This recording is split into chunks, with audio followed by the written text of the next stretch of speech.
喺萬錦市重新定義奢華需要佢哋嘅。今日我哋會見一位有遠見嘅建築師，佢將大膽嘅構思變成地標式嘅現實。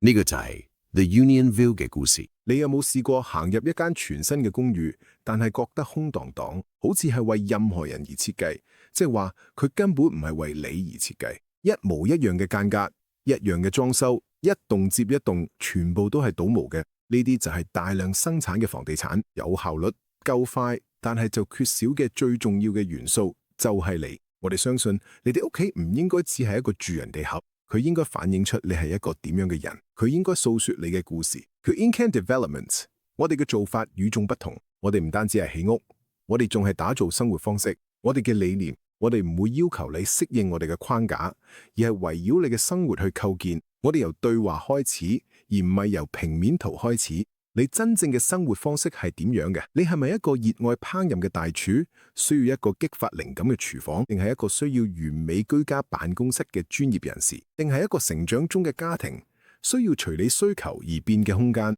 呢個就係精品開發。我哋將定製房屋嘅思維帶入公寓生活，呢個係真正嘅夥伴關係。我哋會引導你選擇符合你風格嘅優質材料同裝修，同時由我哋嘅專家完善每個細節。10幾年嚟，我哋喺溫哥華競爭激烈嘅豪宅市場完善咗呢套方法。而家我哋將同樣對工藝同個性化嘅承諾帶到大多倫多地區。你值得擁有嘅唔單止係4面牆同一個景觀，呢個先係真正嘅奢華。唔單止係昂貴嘅材料，而係一個真正屬於你獨一無二嘅空間。